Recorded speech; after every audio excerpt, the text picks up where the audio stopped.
कृत्रिम गर्भ यानी आर्टिफिशियल वॉर्म क्या होता है, इसके बारे में आपने अक्सर न्यूज़ में और अपने आसपास ज़रूर सुना होगा। आजकल आर्टिफिशियल शब्द खूब चर्चा में है। आपने सुना होगा चाइना आर्टिफिशियल सूरज बना रहा है, कहीं आर्टिफिशियल मून बन रहा है, लेकिन कुछ दिनों पहले आर्टिफिशियल वॉर्म की बात सामने आई है। अगर आसान शब्दों में कहा जाए तो बच्चे अब माँ की कोख में नहीं पलेंगे।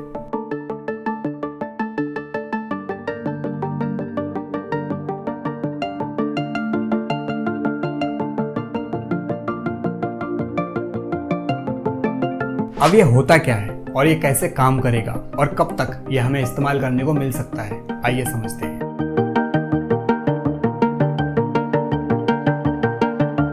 कुछ समय पहले ही प्रियंका चोपड़ा और निक जोनस ने एक बच्चे को सरोगेसी से पैदा किया है। अब खास बात यह है कि प्रियंका मां बन चुकी हैं बिना गर्भ धारण किए। ये पॉसिबल हो पाया सरोगेसी से।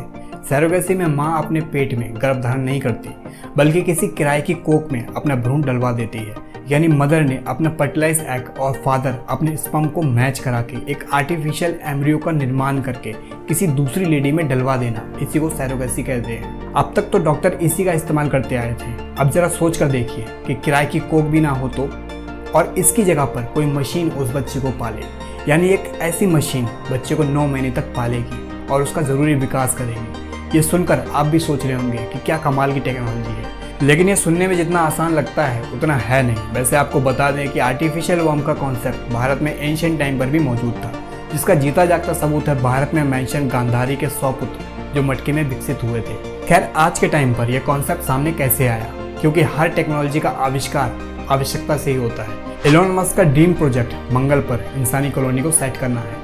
अब इसमें सवाल ये आता है कि मंगल पर इंसान रहना ही क्यों चाहेगा। इसका जवाब हमेशा यही मिलता है कि जमीन खत्म हो जाएगी तो इंसान को रहने के लिए कोई जगह तो चाहिए होगी, क्योंकि इंसानी जनसंख्या दिन ब दिन बढ़ती ही जा रही है।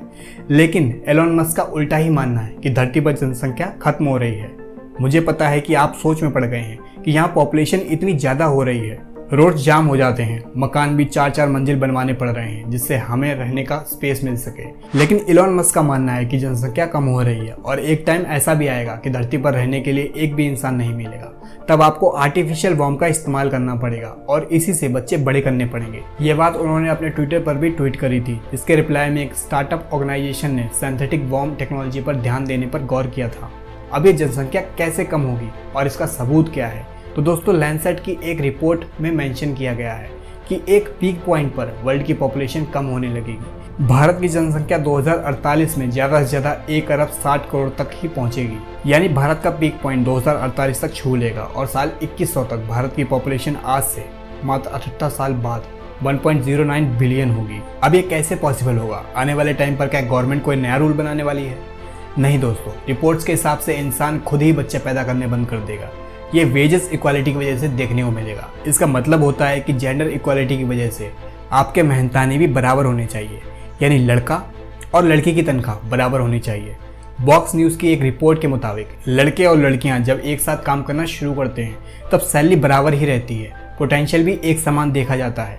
पिंक लाइन गर्ल्स को रिप्रेजेंट करती है और ब्लू लाइन बॉयज़ को रिप्रेजेंट करती है, लेकिन पहले बच्चे के बाद ही औरतों की सैलरी में फ़र्क आ जाता है। ऐसा इसलिए होता है क्योंकि एक तरफ तो आप कहते हैं कि औरत के सम्मान के लिए प्रेगनेंसी लीव देनी चाहिए, लेकिन इस लंबी छुट्टी को गवर्नमेंट तो झेल सकती है और तैयार भी है, लेकिन वहीं प्राइवेट कंपनीज इसके लिए राजी नहीं है। तो इसी वजह से सैलरी में एक डिप देखने को मिलता है। बच्चा होने पर लड़की की सैलरी पर कोई फर्क नहीं पड़ता, लेकिन वहीं लड़की की सैलरी एक बच्चे के बाद ही नीचे चली जाती है, भले ही औरत कितनी ही काबिल क्यों ना हो। इसका कंपनी तर्क शायद यह निकालती होगी कि बच्चा है तो पूरा फोकस काम पर नहीं दे पाएगी, और प्राइवेट कंपनीज तो सेल्स और इम्प्रूवमेंट पर ही चलती हैं। तो एक पढ़ी लिखी औरत में ये सोच होना आम बात है कि समान काबिलियत पर मैं कम सैलरी पर काम क्यों करूं।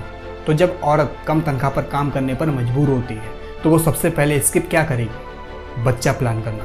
दोस्तों, अपने आसपास आप देख सकते हैं कि जो समझदार पढ़े लिखे कपल्स हैं, दोनों ही समान कैरियर पर फोकस करते हैं, तो वो सबसे पहले बच्चा प्लान करना ही स्किप करते हैं, क्योंकि उन्हें लगता है कि बच्चे की प्लानिंग करते ही औरतें पीछे रह जाएंगी, और इसी वजह से औरतें बच्चे पैदा करने से बच रही हैं। इसी वजह से टोटल फर्टिलिटी रेट नीचे आ जाएगा।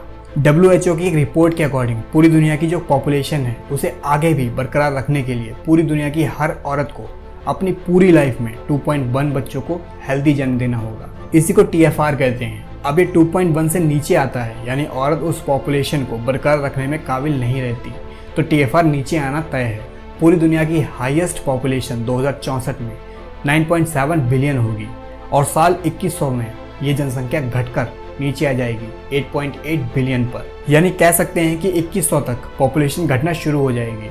तो ऐसे में मंगल पर कौन रहना चाहेगा और कौन जाना चाहेगा? तो इलॉन मस्क ने इस कॉन्सेप्ट को सामने रखा, क्योंकि इलॉन मस्क अपना पैसा ड्रीम प्रोजेक्ट में लगा चुके हैं। आप समझ पा रहे होंगे मैं ये किस लिए कह रहा हूँ। खैर, आर्टिफिशियल बॉम्ब से पॉपुलेशन को बढ़ाया जा सकेगा और औरतों के कैरियर पर भी फर्क नहीं पड़ेगा। अब सवाल ये आता है कि आर्टिफिशियल बॉम्ब प्रैक्टिकली पॉसिबल है? वेल, इस तरह का कॉन्सेप्ट महाभारत की याद दिलाता है। उस समय पर भी बच्चे आर्टिफिशियल बॉम्ब से पैदा किए जाते थे और आज ये टेक्नोलॉजी सामने आई है। 2019 में एक टेस्ट किया गया था जिसमें एक लैम्प को इसी आर्टिफिशियल बॉम्ब में पैदा करके दिखाया गया था, जिसे एक इस तरह के पाउच में रखा गया था, जिसका विकास इसी में हुआ और इसे पैदा भी किया गया था। फिलहाल अभी तक इंसानी बच्चे को पैदा करने पर टेस्ट चल रहे हैं, लेकिन इसी एग्जाम्पल से जल्दी ही इसमें सफलता मिल सकती है। इसमें बहुत से बेनिफिट्स बताए जाते हैं। इसमें पहला तो ये है कि कई बार बच्चे समय से पहले जन्म ले लेते हैं और इसी वजह से कई बार वो मर भी जाते हैं, लेकिन इस आर्टिफिशियल बॉम्ब से हम बच्चों को पूरी तरह से विकसित कर पाएंगे। हम ये देख सकते हैं कि कैसे मोटर के जरिए खून को बच्चे के शरीर में पहुंचाया जा रहा है और आर्टिफिशियल तरीके से जरूरी मात्रा में ऑक्सीजन को मैनेज किया जा रहा है। दोस्तों, अगर आप इसे और भी डिटेल में समझना चाहते हैं तो आप कमेंट में ज़रूर लिखें। और हम ये तो नहीं कह सकते कि हम मंगल पर पहुंचेंगे या नहीं, लेकिन आने वाले टाइम पर जल्द ही इंसान अपनी परेशानी को टेक्नोलॉजी के माध्यम से ठीक करने में काबिल होगा। वीडियो अगर आपको पसंद आई हो तो लाइक करें, और अगर आप इस तरह की वीडियोस को देखना पसंद करते हैं तो चैनल को सब्सक्राइब कर लें। मिलते हैं नेक्स्ट वीडियो में।